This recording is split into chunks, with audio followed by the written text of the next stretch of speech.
Brilliant job so far by Jon Dahl Tomasson. Whenever they're in a game, they win it. Maybe that squad was better than I imagined it was. Feels like there's little margin for it to get better. Directly below them, another two parachute teams.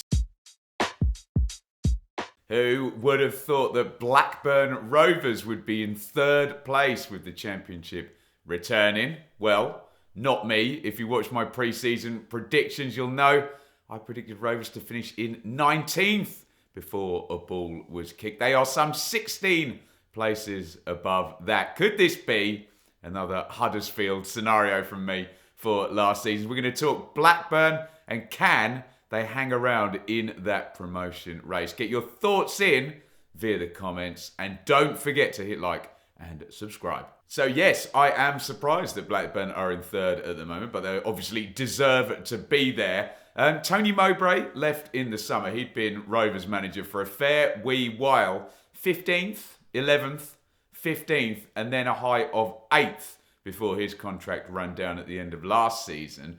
Leaving with Mowbray was Joe Rothwell, a really good driving central midfielder, and a proper useful championship centre-back in Dara Lenihan went up to Middlesbrough.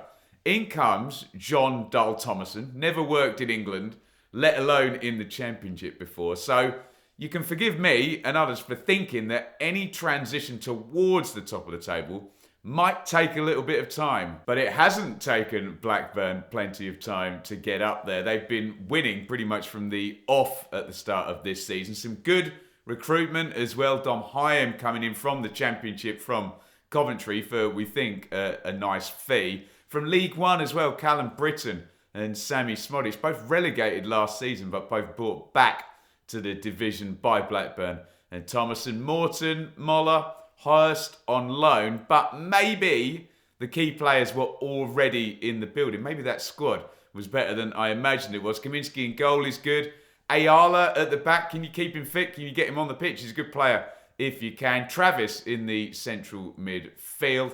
And then the two Wharton brothers.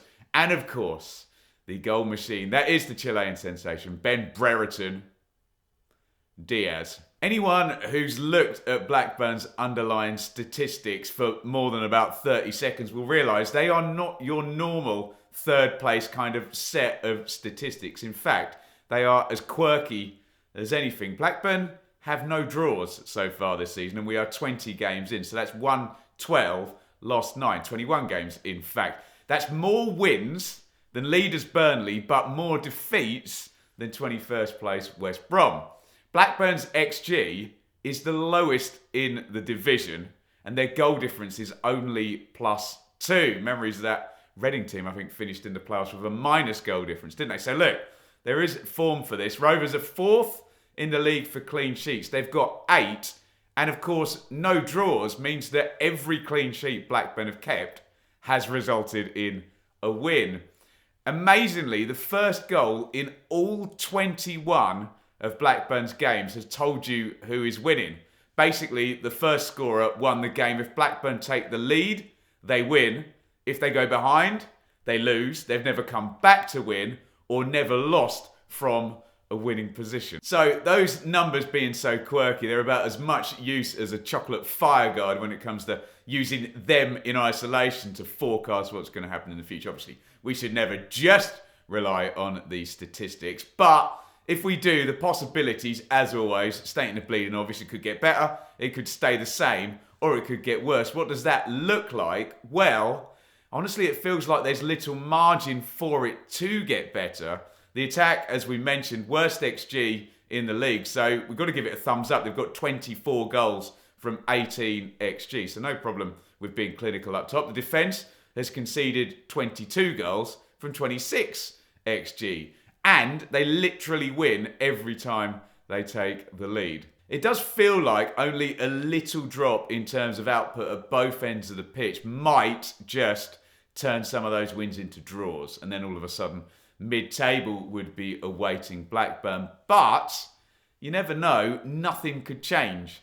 Blackburn could keep going down exactly the same path with not many draws, taking their chances. And whoever scores first, whenever they're in a game, they win it. They're currently at 1.7 points per game, and flip it the other way, add a few draws instead of defeats, and it's actually an automatic challenge if they can push it in that direction. In terms of the competition, Rovers are third. They're 2 points off automatic, but problematically above them, 2 parachute teams, and directly below them, another 2 parachute teams. So we know the financial landscape here. From a financial point of view, Blackburn are a big underdog in terms of that top 5. Obviously, in terms of first 11 and indeed squad depth, those wealthier teams probably would expect to outlast Blackburn this season in any kind of promotion race. But in terms of the actual first 11, and we've spoken about that quality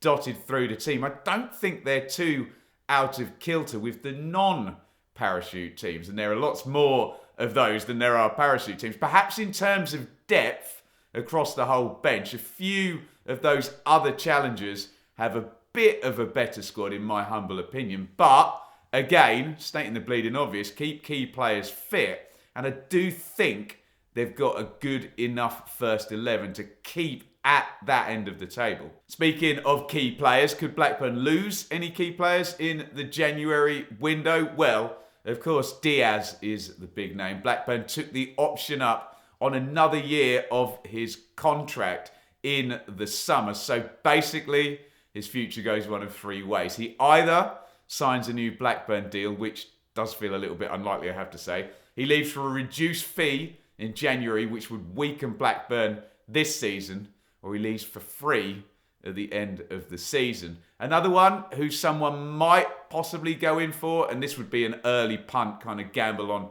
huge potential, would be the younger Wharton brother, Adam. Sometimes you get Premier League teams, it's not a lot of money in context for them to take a punt on a, what is he, 18? On a really, really young player, maybe loan them out and try and get ahead of the queue for that huge potential. So my take then, for what it's worth, on whether or not Blackburn can hang around where they are in the table. The first thing we need to say, brilliant job so far by Jon Dahl Tomasson.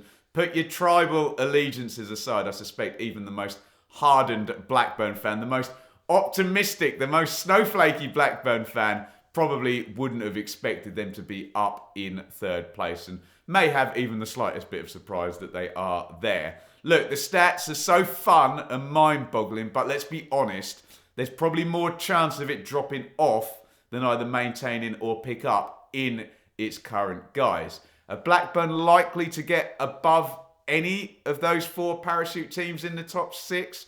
Maybe 1, maybe 2 at most, and I have to say it's a hell of a job if they get above more than 2 of those wealthier, better resourced teams. So look, whilst I don't imagine there'll be an automatic promotion charge over the long haul, and I've been wrong before, a playoff tilt is of course on. Blackburn have got 36 points on the board already, 12 wins. If they were to knock out, say, another 40 in the remaining 25 games to take them to 76, which is a bit of a drop off from what they're doing at the moment, sort of 0.1 points per game off, that surely would be A, huge progress, and B, huge success, given Rovers have had no playoff football since relegation back in 2012 from the Premier League. Well, that's my thoughts. It's about time we heard from you down there in the comments. What say you on Blackburn's potential for a promotion push, automatic or in the playoffs? Will the numbers stay as quirky? Will Blackburn ever draw a game? What will Diaz do with his future in January potentially? And where will Blackburn be at the end of the season? Don't forget, once you've commented, to like and subscribe if you haven't already. And we're in proper deep dive mode here with the Championship coming back. We've already covered the 2 sides in depth who are above Blackburn. So why not click up here to see my take on the transformation of Burnley under Vincent Kompany, or click up here to see the really pressing need for Sheffield United to get over the line this season.